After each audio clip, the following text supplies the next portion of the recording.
Muy buenos días, amados amigos presentes aquí en Santa Cruz, Bolivia, y también a cada uno de ustedes allá en Puerto Rico, y también a cada uno de ustedes allá en Norteamérica, en los diferentes lugares de Norteamérica que en esta ocasión están escuchando vía telefónica, y también en México, en Colombia, en Venezuela, en Guatemala y en todos los demás lugares de la América Latina que en esta mañana están escuchando esta actividad vía telefónica.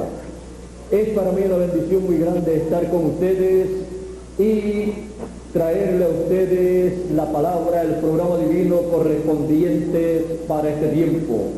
Quiero leer una escritura que se encuentra en Isaías capítulo 9, verso 1 en adelante, y dice de la siguiente manera: mas no habrá para siempre oscuridad para la que está ahora en angustia, tal como la aflicción que le vino en el tiempo que livianamente tocaron la primera vez a la tierra de Zabulón y a la tierra de Neftalí, pues al fin llenará de gloria el camino del mar de aquel lado del Jordán en Galilea de los gentiles. El pueblo que andaba en tinieblas vio gran luz. Los que moraban en tierra de sombra de muerte, luz resplandeció sobre ellos. Multiplicaste la gente y aumentaste la alegría. Se alegrarán delante de ti como se alegran en la siega, como se gozan cuando reparten despojos. La alegría de la cosecha, de la siega. Pueden tomar asiento si tienen la bondad.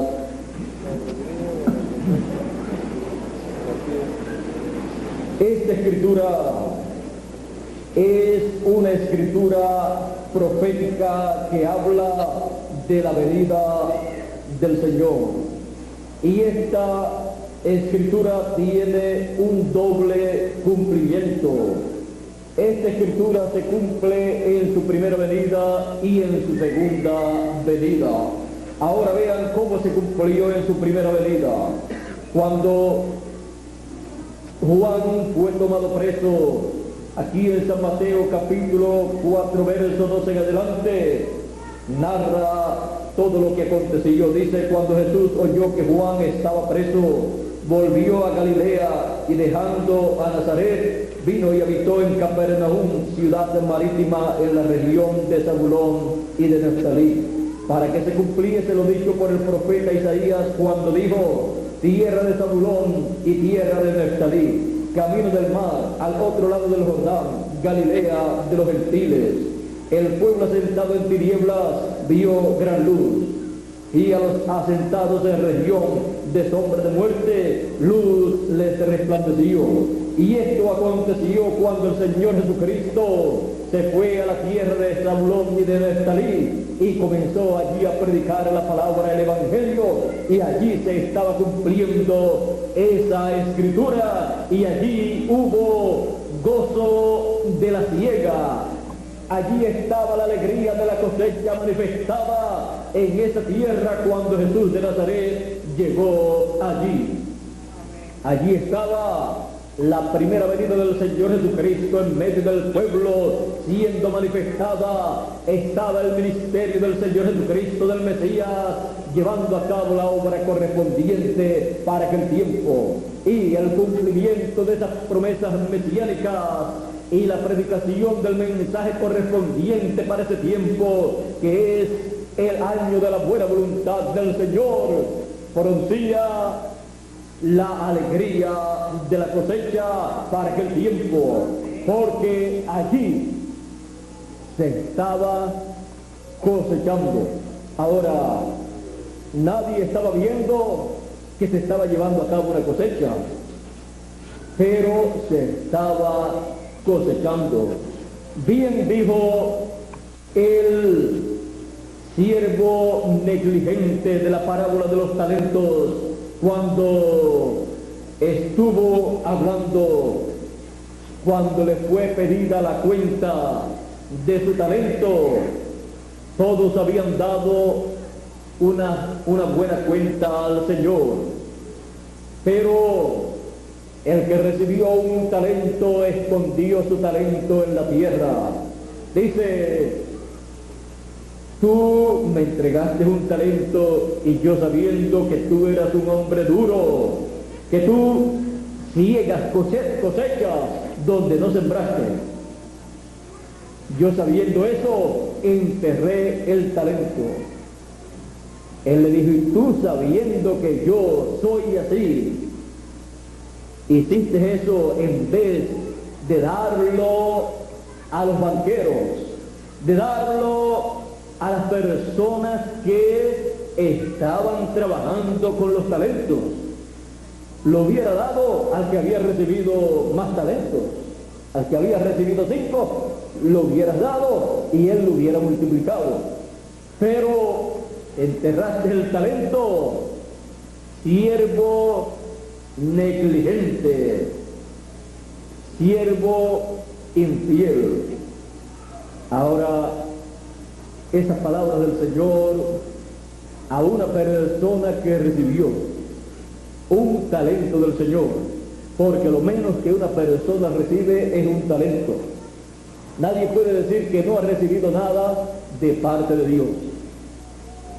Ahora sepan que Él cosecha donde no sembró, y cuanto más donde Él ha colocado un talento, tiene derecho a pedir cuenta.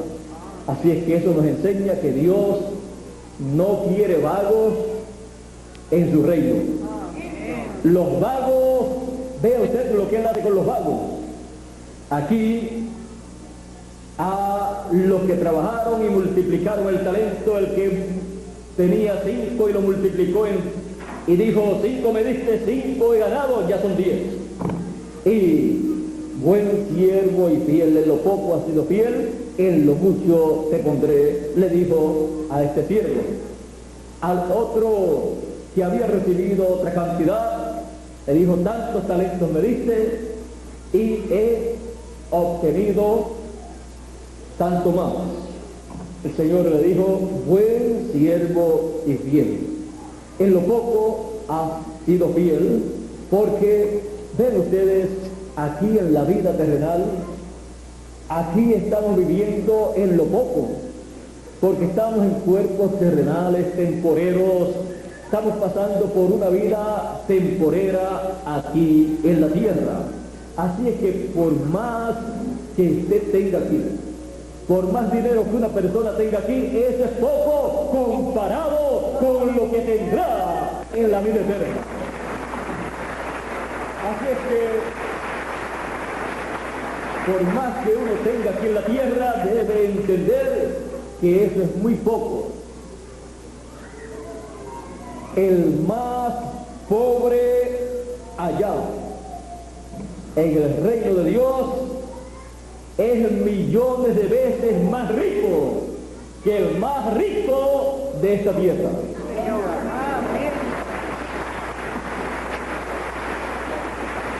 ¿Quiere un ejemplo?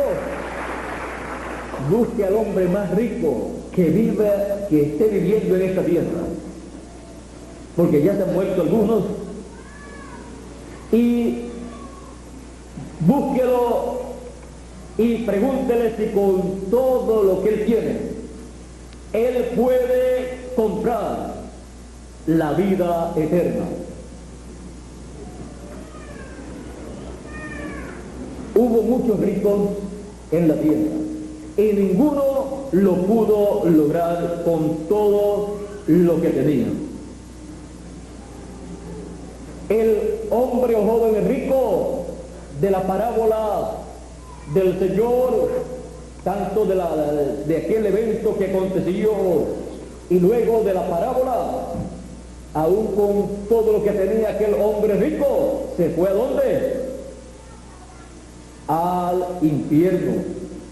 Y sin embargo, Lázaro, un hombre todo enfermo, que los perros venían y lamían sus llagas, se fue al paraíso.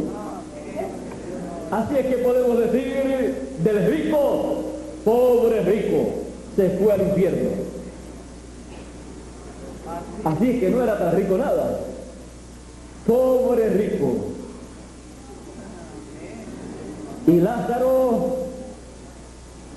era rico, el rico, pero pobre aquí en la tierra. Le fue dicho al rico, bueno, mira, Lázaro, lo que tuvo en la tierra fue aflicciones, problemas, sufrimientos, pero acá él está ahora gozando, porque su riqueza no estaba en la tierra, estaba en el paraíso. Luego al rico le fue dicho, pero tú recibiste todos tus bienes en la tierra, por lo tanto acá no tienes nada. En el paraíso y en el reino de Dios no tienes nada porque todo tú lo recibiste allá en la tierra.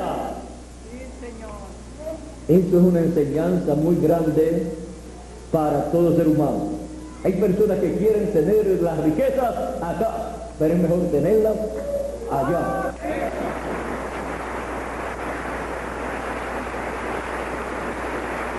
Y las que Dios le da acá, canalizarlas para colocarlas ¿dónde? Allá. Eso fue lo que enseñó el Señor Jesucristo cuando dijo, hacer tesoro ¿dónde? En el cielo, donde ni hay ladrones que se le puedan robar lo que usted coloca en el reino de Dios, donde ni la polilla, ni el orín, ni nada de eso daña las cosas allá. Ahí es donde usted debe hacer tesoros, porque si los hace acá son temporeros, no se los puede llevar, porque son cosas terrenales. Pero así como el Señor Jesucristo convirtió el agua en vino, nosotros podemos convertir los bienes terrenales, las bendiciones terrenales que Dios nos da, convertirlas en tesoros en el cielo.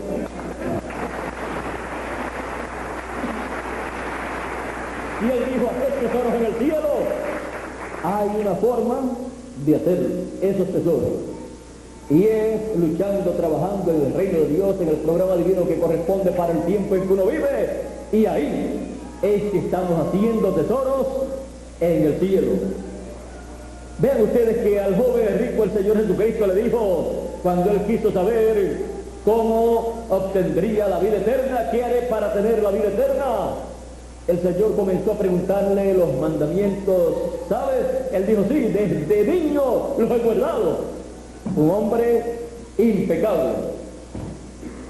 Y esto y lo otro, sí. Bueno, ahora te falta una sola cosa. Él tenía todos los tesoros acá en la tierra. Así es que el Señor Jesucristo, no era que el Señor Jesucristo quería dejarlo en la calle, era que el joven rico tenía todo bien, pero había dejado sus tesoros acá en la tierra, no los tenía en el cielo. Por lo tanto le dijo cómo colocar esos tesoros en el cielo. Le dijo, vende todo lo que tú tienes y lo das a los pobres, porque el Señor Jesucristo con sus discípulos en ese tiempo estaba llevando a cabo una obra en favor de los pobres. Y por cuanto estaba llevando a cabo una obra en aquel tiempo donde tenían tantos problemas económicos y había tanta necesidad, en una ocasión la necesidad era tan grande que el Señor Jesucristo tuvo que multiplicar los panes y los peces en 2 ocasiones, porque no tenían que comer en esa ocasión aquella multitud que estaba escuchando su palabra, y se hizo tarde. Así es que la condición estaba en ese tiempo un poco difícil, y vean ustedes todas las cosas que tuvieron que acontecer. Ahora, el joven rico no supo comprender lo que el Señor le estaba diciendo. El joven rico pensó, bueno, vendo todo lo que tengo y lo doy a los pobres, y entonces me quedo pobre yo también. Pero el joven rico hubiera sido rico en el cielo.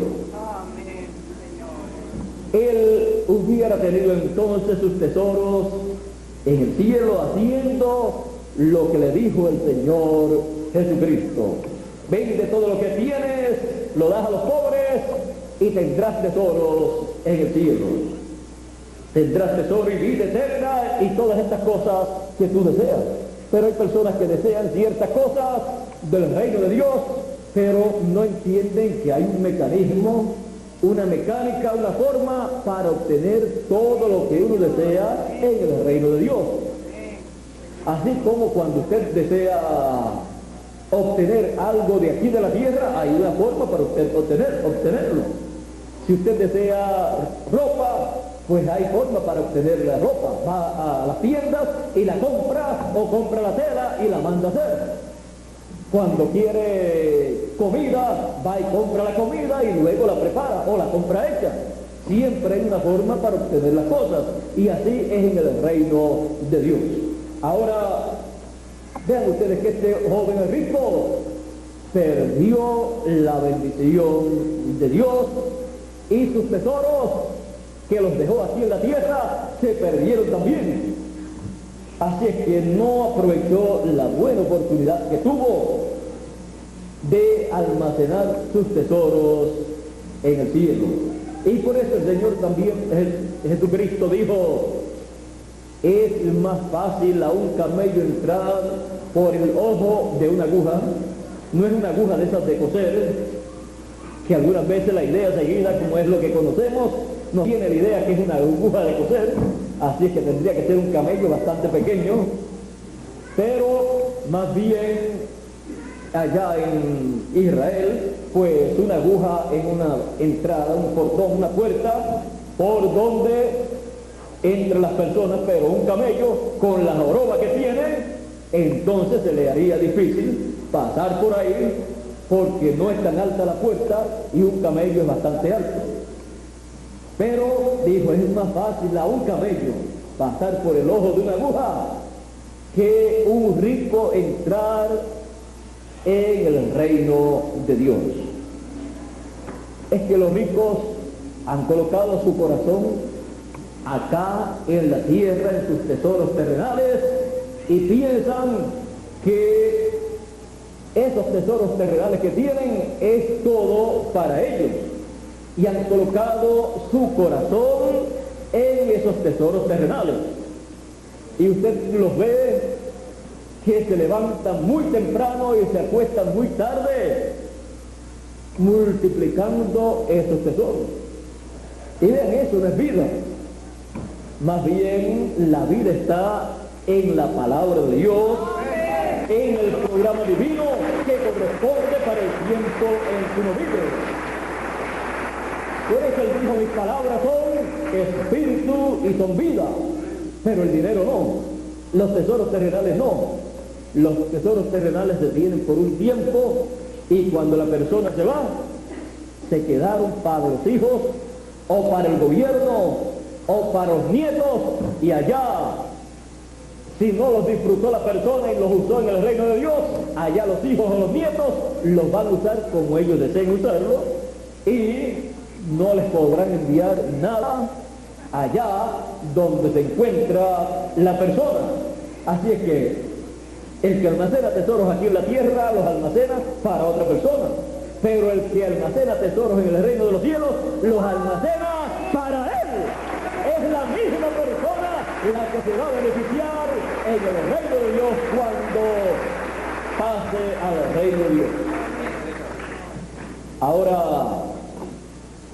continuando con las personas que recibieron los talentos, ya también habíamos visto aquellas dos personas que recibieron los talentos y fueron fieles y prudentes y buenos siervos, y utilizaron esos talentos correctamente y los multiplicaron.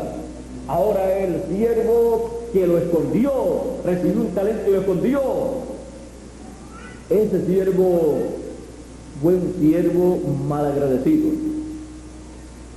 porque cuando Dios le entrega un talento a una persona para que lo use, una bendición de Dios para que la use en el reino de Dios, y no la use en el reino de Dios, sino que la use en cualquier otra cosa o no la use en nada, es una persona malagradecida. Luego es un siervo negligente. Luego es un siervo infiel.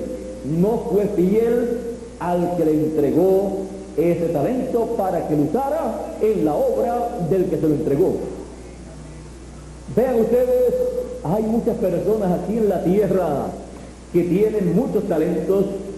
Unos tienen talentos para una cosa, otros tienen talentos para otra cosa, unos tienen talentos para cantar, otros tienen talentos para hacer negocios y ganar mucho, otros tienen talentos para hacer diferentes cosas, unos tienen talentos para trabajar en construcciones, unos tienen talentos para trabajar en esto y lo otro, pero si nunca lo llegan a usar esos talentos en el reino de Dios, todo lo que hizo con esos talentos fue para su propio beneficio y no tiene nada almacenado en el reino de Dios que sea producto de ese talento que Dios le dio. ¿Ves?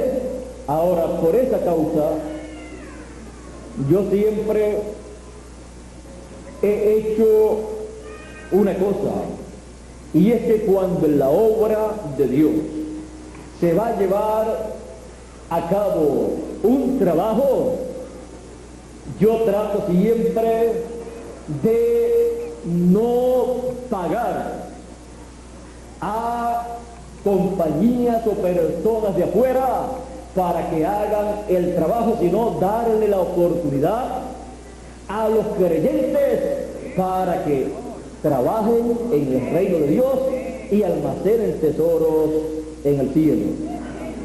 Si yo no le diera esta oportunidad a los creyentes primero, si no la aprovechan, entonces utilizaría la otra forma y pagaría todo a cualquier compañía o personas, y esas personas recibiendo el pago por su trabajo, ahí se quedó todo, pero no tienen nada allá en el cielo, porque esas personas han sido pagadas por el trabajo que hicieron. Pero siempre me gusta que tengan la oportunidad los hijos de Dios, porque si van a estar en el reino de Dios, es bueno que tengan allá tesoros. Es bueno entonces que trabajen acá, porque se trabaja acá y se almacena allá. Ahora, esa es la causa por la cual yo siempre le he dado la oportunidad a las personas, a los creyentes, para que hagan algo en la obra de Dios. Algunas veces sucede que sale más caro cuando lo hacen los mismos creyentes que pagándole a una compañía. Y algunas veces lo hacen de gratis. Pero hay que buscarle esto, lo otro, y lo otro, y lo otro. Y a la larga, algunas veces sale hasta más caro. Pero si lo hacen con todo su corazón, con amor divino, sin pereza y sin quejarse, entonces están almacenando tesoros en el cielo y están aprovechando bien esta oportunidad. Y yo prefiero entonces que se gaste lo mismo que se va a gastar con una compañía de afuera, con que se gaste lo mismo con los creyentes, aunque ellos no cobren nada, pero en las cosas que haya que hacer para que ellos puedan hacer el trabajo, pues que se gaste lo mismo y reciban la bendición de Dios y tesoros, y no que se haga una labor y nadie tenga la bendición de haber tenido una partecita en esa obra. Ahora también todos tenemos la oportunidad de trabajar en la obra económicamente, y con lo que aportamos entonces también se compran las cosas que se necesitan y se hacen todas las cosas que se necesitan, y ahí cada hijo de Dios está también almacenando tesoros en el cielo. O sea que algunas veces tenemos el tiempo para personalmente hacer el trabajo, otras veces tenemos el dinero para colocarlo en la obra para que se haga el trabajo y la persona continuar trabajando en su trabajo terrenal. Pero lo importante es que se lleve a cabo la obra que haya para ese momento, para ese tiempo. Eso nos enseña que siempre tenemos que estar con nuestros ojos abiertos, mirando a ver cuáles son las necesidades en la obra de Dios para meter la mano, como decimos nosotros, y hacer nuestra partecita en el reino de Dios. Ahora vean que el que escondió su talento fue una persona que pensó que quizás sus negocios, sus cosas terrenales eran más importantes que trabajar ese talento que Dios le dio. ¿Cómo hacen algunas personas? Como les dije, personas que trabajan en construcción y nunca han colocado ni un clavo en algún trabajo que se haya hecho en la obra de Dios. Hay personas también que son artistas, muchos artistas en esta tierra trabajan por televisión, por películas también, pero nunca han utilizado su talento para el reino de Dios, para cantar alguna canción glorificando a Dios, para la gloria de Dios, o nunca han hecho algo con esos talentos que Dios le ha dado. Yo conozco un artista que dedicó todo su talento a la obra de Dios, al reino de Dios. Y ese artista fue artista desde niño. Tocaba el arpa, cantaba, era compositor. Y tenemos sus composiciones. Y vino a ser rey. Y también dedicó esa posición de rey al reino de Dios. Y ya ustedes todos saben que se llama David. Y tuvo un hijo y lo dedicó al reino de Dios y fue su sucesor. Y ese hijo hizo la composición de los proverbios, de cantares, y fue un rey con la sabiduría de Dios que le fue dada, y administró ese reino que Dios colocó en sus manos correctamente para la gloria de Dios. ¿Ve usted? Algunas personas piensan que las personas grandes no hacen nada en el reino de Dios, pero toda persona tiene la oportunidad de hacer lo máximo, el 100% en el reino de Dios. Hay personas que dicen que están muy ocupadas. Ninguna persona podía estar más ocupada que el rey David, y ninguna persona podía estar más ocupada después que el rey Salomón. Y sin embargo, dedicaron sus vidas y el reino que Dios le colocó en sus manos, lo dedicaron a Dios. Mire, podemos decir que no tenemos tiempo para nada, pero menos para el reino de Dios. Para el reino de Dios sí tenemos que decir, tenemos tiempo para el reino de Dios y nos falta tiempo para cualquier otra cosa. Porque primero es Dios y después las cosas terrenales. Por eso dice, buscar primeramente el reino de Dios y su justicia, y las demás cosas, ¿ven? El reino de Dios es lo primero y las demás cosas vienen después. Así es que yo espero que de los que me están escuchando en esta mañana, ninguno caiga en el siervo fiel, el siervo negligente e infiel, sino en el siervo fiel y prudente, en el siervo que hizo lo que tenía que hacer en el reino de Dios. buen siervo y fiel, en lo poco has sido fiel, en lo mucho te pondré. Entonces, así es que lo más importante para los hijos de Dios es el reino de Dios, el programa de Dios que se está llevando a cabo en la tierra en el tiempo que le corresponde vivir a la persona. Ve usted en el tiempo de Noé. ¿Qué era lo más importante en el tiempo de Noé? Lo que Noé estaba haciendo, el arca, y arreglando todo para su salvación con su familia y los animales que iban a entrar al arca. Ahora sí es que los animales que iban a entrar al arca eran muy importantes. Noé y su familia también estaban trabajando en el programa divino. Estaba Noé y su familia siendo fieles al programa divino. Era lo más importante para aquel tiempo.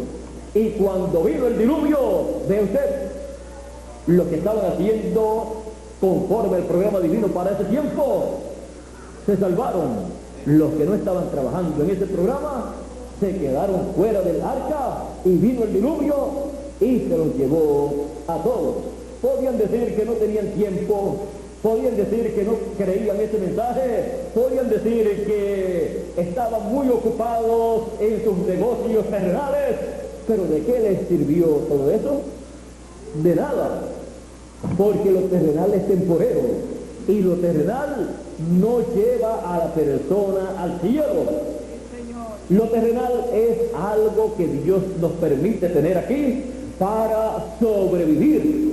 Lo que hacemos aquí en la tierra es sobreviviendo. Ahora, hay una forma para vivir, no para sobrevivir, sino para vivir.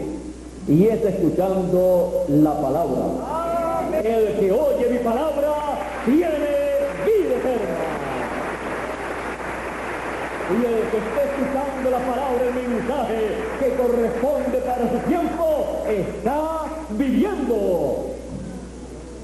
Pero las demás cosas que hacemos para el sostén de la familia, para la ropa, para esto y lo otro, es para sobrevivir. Pero el recibir la palabra es para vivir eternamente. Porque mis palabras son espíritu y son vida. Ahora, hablando acerca de la alegría de la cosecha de la siega, la alegría de la siega de la cosecha es lo más grande que uno puede sentir. Ve usted, cuando se siembra una simiente, usted la coloca ahí y después no la ve. Luego, al poco tiempo, cuando cae la lluvia, luego va saliendo, buscando siempre el sol, que es de donde viene la vida. Y luego sigue creciendo y todavía usted no ve nada, no ve fruto. Tallo, ve hojas, todas estas cosas, pero al final comienza a ver que nace el fruto, pero todavía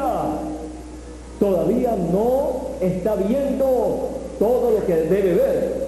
Se pone contento, pero todavía hay ciertos riesgos. Todavía pueden venir las aves y comerse ese fruto, y entonces se perdió la siembra. Pero ya cuando ese fruto está maduro y se lleva a cabo la cosecha, ya se llena de alegría el dueño de la finca, se llena de alegría el dueño de esa cosecha, porque ya se recogió el fruto y ya no hay riesgo de que se pierda la cosecha. Y luego hay una gran fiesta. El pueblo hebreo llevaba a cabo una gran fiesta, se llamaba la fiesta de la cosecha, en donde se alegraban y le daban gracias a Dios por la cosecha que se llevó a cabo. Ahora, el Señor Jesucristo nos habla de la cosecha también, de la siega. En la parábola del trigo y de la cizaña, Él nos habla que en el fin del siglo el Hijo del Hombre enviará a sus ángeles. ¿Para qué? Para llevar a cabo la cosecha. Porque se ha llegado al tiempo en que si no se lleva a cabo la cosecha, se pierde todo lo que fue sembrado, todo el trabajo que se hizo desde el principio, se pierde, se daña el fruto. Porque si no se cosecha a tiempo, después ya la cosecha, aunque se haga, se hace con un fruto que ya no sirve. Cada cosa tiene su tiempo. Tiempo para sembrar, tiempo para regar lo que fue sembrado, tiempo para lo que fue sembrado nacer, crecer, echar el fruto. Pero luego el tiempo de la cosecha es el tiempo más glorioso de todos, porque es el tiempo en que se obtiene el resultado de todo el trabajo que se llevó a cabo, y se obtiene el fruto que fue sembrado en una forma multiplicada. Ahora, Él nos dijo que en el fin del siglo se llevaría a cabo la cosecha. Él dice: dejen crecer juntamente lo uno y lo otro, o sea, el trigo y la cizaña, los hijos del reino y los hijos del diablo, hasta el fin del siglo, hasta la siega. Él dice, esto está en San Mateo capítulo 13, porque en el tiempo de la siega, yo diré a los segadores: recoged primero la cizaña y atadla en manojos para quemarla, pero recoged el trigo en mi granero. Ahora, Él explicando esta parábola dice, el campo es del mundo, la buena semilla son los hijos del reino, y las cizañas son los hijos del malo. El enemigo que la sembró es el diablo, el que sembró la cizaña. La siega es el fin del siglo, y los segadores son los ángeles. Y de la manera que se arranca la cizaña y se quema en el fuego, así será en el fin del siglo. Esto está hablando de la gran tribulación, en donde la cizaña va a ser quemada y el reino de los gentiles va a ser quitado. Esto es el día de venganza del Dios nuestro. Porque dice, aquí viene el día ardiente como un horno, y todos los soberbios serán estopa, y aquel día que vendrá los abrazará, ha dicho Jehová de los ejércitos. Eso lo dice Malaquías capítulo 4 verso 1 en adelante. Pero dice, para los escogidos, los hijos de Dios, dice, mas a los que temen mi nombre, ¿qué pasará? ¿Serán quemados? No, a los que temen mi nombre nacerá el sol de justicia, que es la segunda venida del Señor, que es el sol de justicia que tenía que venir en el fin del siglo. A los que temen mi nombre nacerá el sol de justicia. Por eso en el monte de la transfiguración encontramos que cuando Jesús se transfiguró, su rostro brilló, resplandeció como el sol, porque esa es la promesa de la segunda venida del Señor. Allí Él estaba en el monte de la transfiguración, mostrando en esa visión el orden de su segunda venida. Y por eso también en Apocalipsis capítulo 10, verso 1 en adelante, el ángel fuerte, que es Cristo en su segunda venida, dice que viene con una nube, dice, cercado de una nube, y dice, con el arco iris alrededor de su cabeza, y su rostro como el sol, porque ese es el tipo y figura, el simbolismo de la segunda venida del Señor, porque Él es la luz del mundo. Así como el sol es la luz del mundo que alumbra todos los días a esta raza, encontramos que el Señor Jesucristo es la luz del mundo y alumbra espiritualmente al ser humano. En el principio era el verbo, y el verbo era con Dios, y el verbo era Dios. Y dice, y el verbo era con Dios. También sigue diciendo ahí mismo, y todas las cosas por Él fueron hechas, y sin Él nada de lo que ha sido hecho fue hecho. En Él estaba la vida, y la vida era la luz de los hombres. y es Cristo. Y aquel verbo fue hecho carne y habitó entre nosotros. Y lo conocimos por el nombre de Jesús de Nazaret. Ve, la luz de los hombres, Cristo, la luz del mundo, el verbo. Él es ese sol espiritual que alumbra el alma, el espíritu, la mente del ser humano para que pueda ver el programa divino. Ahora, continuando con esta parábola del trigo y de la cizaña, él dice que enviará sus ángeles para llevar a cabo esa gran cosecha. Así es que al llevarse a cabo esa gran cosecha del trigo, viene la alegría de la cosecha. Y esta alegría y regocijo que estamos viendo manifestado en la juventud y también en los adultos y en los niños, es una alegría en el tiempo de la cosecha. Es la alegría de la cosecha, porque está siendo recogido el trigo, los hijos del reino, con el mensaje de la gran voz de trompeta.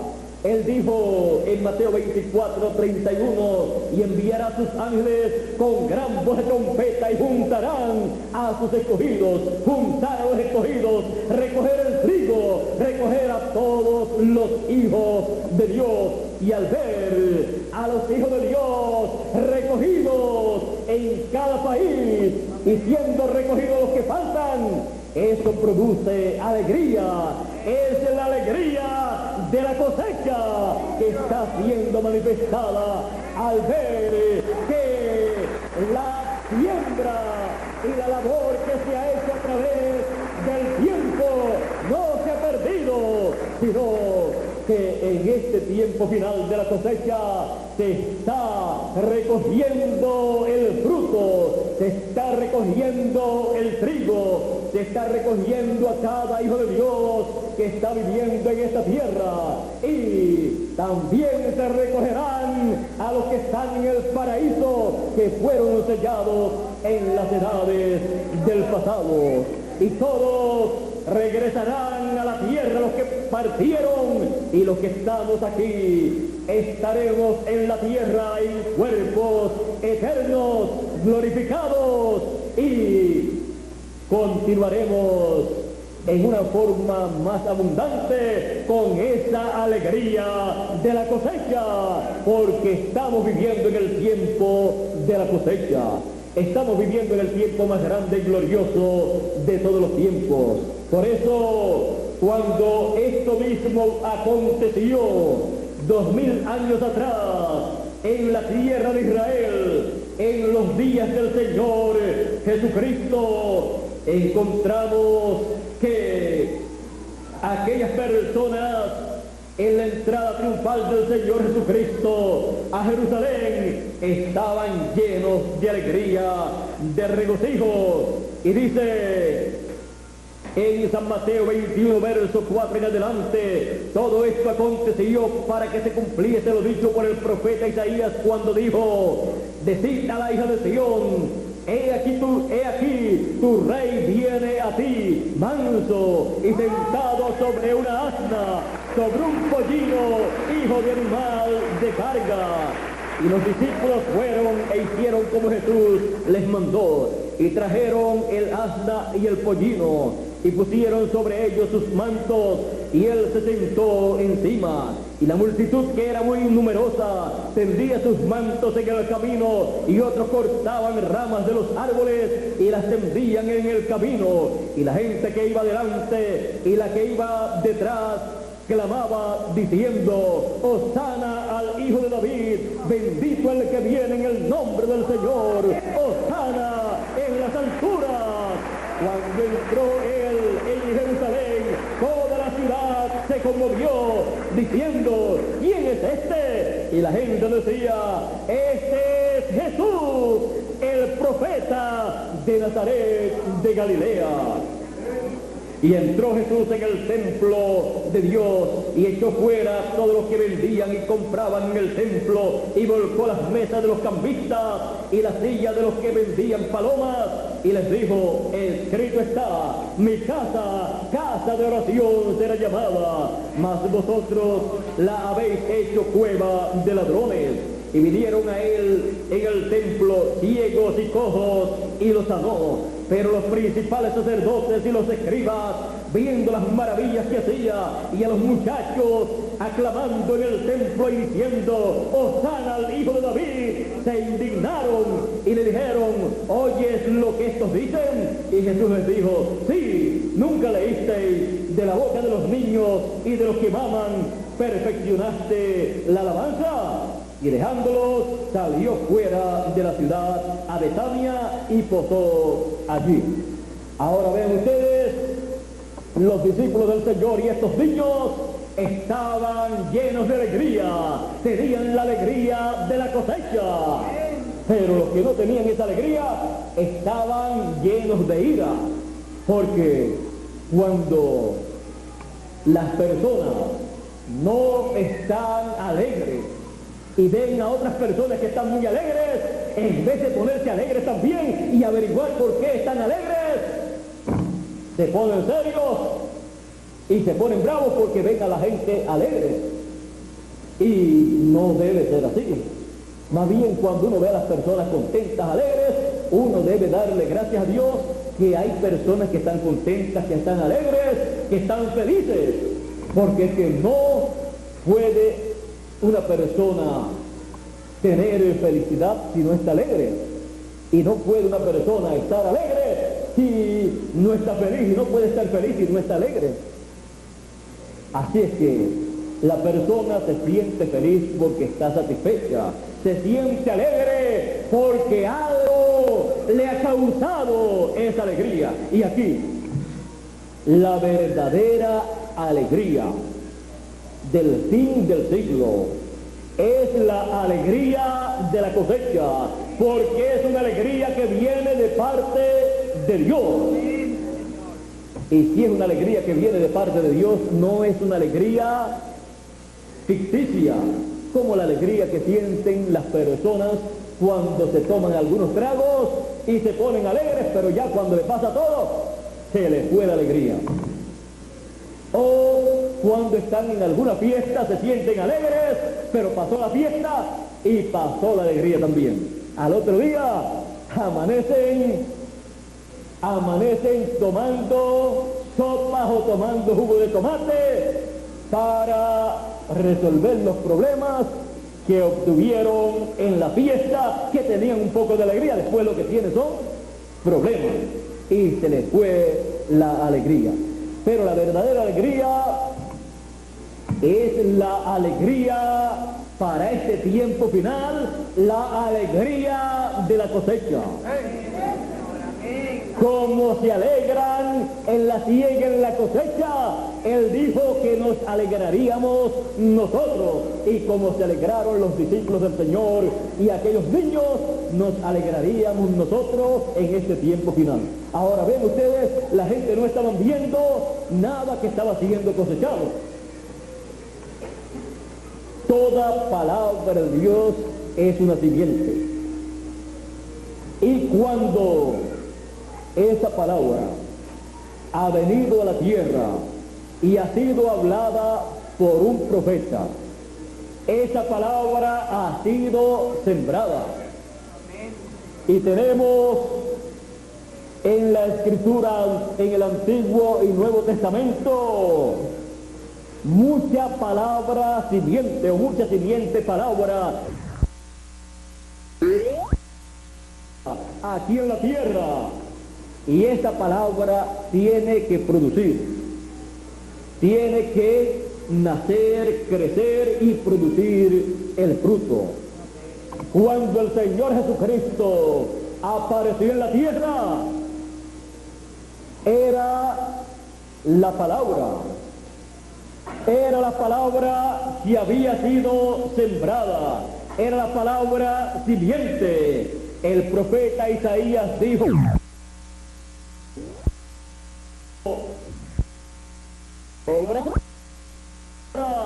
él dijo, porque la Virgen concebirá y dará luz un niño. Y también dijo porque un niño nos es nacido, hijo nos es dado, el principado sobre su hombro, y llamarás a su nombre admirable consejero, Dios fuerte, Padre eterno. La siguiente palabra tiene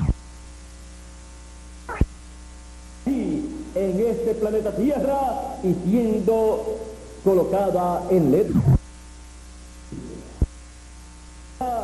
No había producido el fruto todavía, pero cuando apareció Jesús y nació de la Virgen, allí estaba esa palabra, esa simiente estaba siendo cosechada, porque el cumplimiento de la palabra, el cumplimiento de esa promesa divina, la materialización de esa promesa es nada menos que el fruto maduro de esa simiente.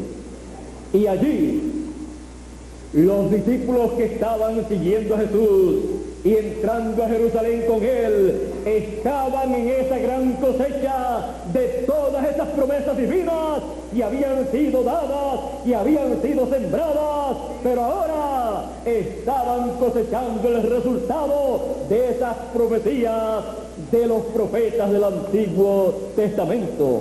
Así es que ellos estaban cosechando esa palabra que estaba madura. Estaban cosechando todas esas promesas, eran una realidad para ellos.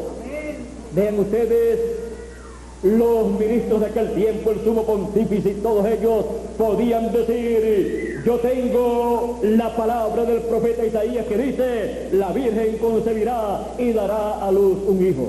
Pero el apóstol San Pablo podía decir: pero yo tengo esa palabra madura, yo tengo esa palabra y he cosechado esa palabra.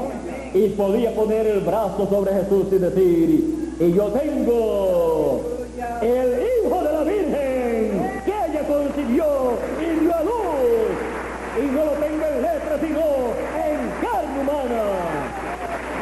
Es algo mayor que la letra, porque la letra mata más, el espíritu vivifica. Dios no hace nada sino conforme a su palabra. Pero cuando Dios cumple lo que Él prometió, la persona no solamente se puede quedar con lo que está escrito, sino que tiene también que tomar el cumplimiento de eso que está escrito, tiene que cosechar eso que se ha cumplido y así hacerlo una realidad para Él, para poder tener la alegría de la cosecha, de la siega. Así es que ellos estaban cosechando el cumplimiento de las promesas mesiánicas hechas por los profetas del Antiguo Testamento, las promesas de la primera venida del Señor. Así es que estando ellos cosechando el cumplimiento de esas promesas, ellos estaban con la alegría de la cosecha. Esa alegría de la cosecha es de adentro hacia afuera. Comienza a ser esa alegría adentro y al poco tiempo usted comienza a ver esa alegría expresada exteriormente también. Así es que, siendo que la alegría de la cosecha es producida cuando se cosecha el cumplimiento de lo que Dios prometió para el tiempo en que uno vive, no podemos hacer otra cosa en este tiempo sino que identificar esta alegría, este regocijo que hay en medio del pueblo latinoamericano que ha recibido la palabra. No podemos hacer otra cosa sino identificar esta alegría como la alegría de la cosecha, la alegría de la cosecha de las promesas que Dios hizo para este tiempo final. Estamos cosechando el cumplimiento de las promesas divinas para este tiempo final. Y Dios está cosechando a todos los escogidos el trigo de Dios. Así es que nosotros cosechamos el cumplimiento de sus promesas y Dios cosecha los hijos del reino, o sea, los recoge. Dios recoge a los hijos del reino porque son simiente de Dios. Son la simiente palabra.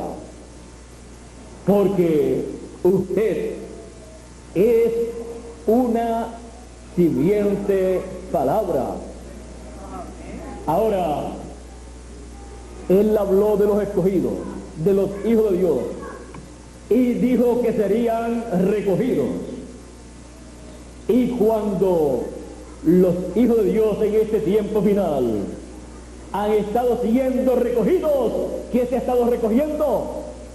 La palabra simiente materializada. Usted es la palabra simiente materializada, la palabra simiente de los escogidos. En la Escritura, muchos años atrás, leíamos: son muchos los llamados, pero pocos los escogidos. Y leíamos también: enviará el Hijo del Hombre a sus ángeles con gran voz de trompeta y juntará a sus escogidos. Pero por cuanto no había llegado el tiempo para cumplirse esa promesa, nadie sabía quién era escogido, un escogido, y quién no era escogido.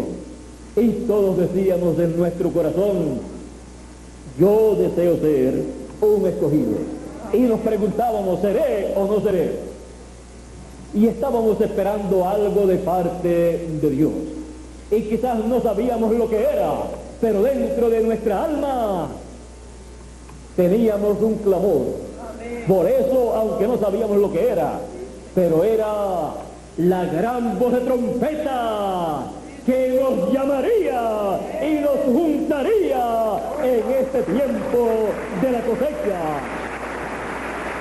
Porque estamos en el tiempo de la cosecha de toda palabra simiente. Y siendo que cada uno de ustedes son palabras simientes, también son cosechados. Y toda promesa divina, siendo palabra simiente, es cosechada en el fin del siglo.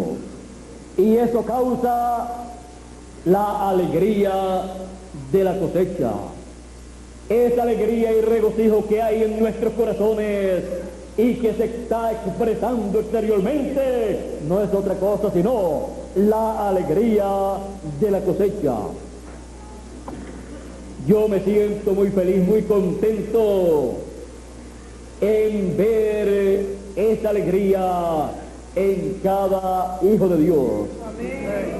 Yo también estoy lleno de esa alegría de la cosecha y le doy gracias a Dios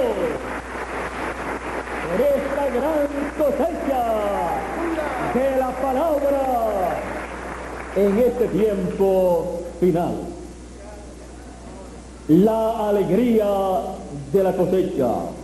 Con nosotros nuevamente Miguel Bermúdez Marín para concluir en esta tarde o en esta mañana nuestra parte y luego salir hacia Trinidad, donde estaremos en esta noche llevando a cabo una actividad. Ya tomaremos, como dijo Bermúdez, una avioneta e iremos allá y nos gozaremos, nos alegraremos allá también, porque estamos en el tiempo de la alegría de la cosecha. Así es que con nosotros nuevamente Miguel Bermúdez Marín para concluir nuestra parte y adelante en la obra del Señor y siempre felices, contentos, llenos de la alegría de la cosecha. lo cual produce esa felicidad, esa satisfacción y esa seguridad. Una persona no puede estar alegre si no está, ¿qué? Segura. Una persona no puede estar alegre si no está feliz. Una persona no puede estar alegre si no está satisfecha. Así es que todo esto que podemos ver, esta alegría, muestra que estamos seguros en la mano de Dios, en el programa divino, que estamos seguros y conscientes de la edad y dispensación y mensaje en el cual estamos nosotros. Esto muestra que tenemos la alegría y la felicidad divina manifestándose en nuestras vidas. Y esto es no para un ratito, esto es para vida eterna. En el milenio continuaremos felices, alegres, y durante la eternidad continuaremos felices y alegres también, porque lo que ha comenzado, la alegría de la cosecha, no se acabará, sino que continuará aumentando y aumentando conforme a la promesa divina. Dios les continúa bendiciendo con todas las bendiciones de la cosecha, y que la alegría de la cosecha se desborde en cada uno de ustedes, como también en mí, e impacte a los que todavía no tienen la alegría de la cosecha, y puedan ellos recibir esa alegría, ser cosechados y ser bendecidos por Dios en este tiempo de la cosecha, con las bendiciones de la cosecha. Dios les bendiga, Dios les guarde, y muchas gracias por vuestra amable atención. Ustedes aquí presentes en Santa Cruz, Bolivia, y ustedes allá en Puerto Rico, en Norteamérica y en los diferentes lugares de la América Latina. Dios les bendiga y Dios les guarde a todos.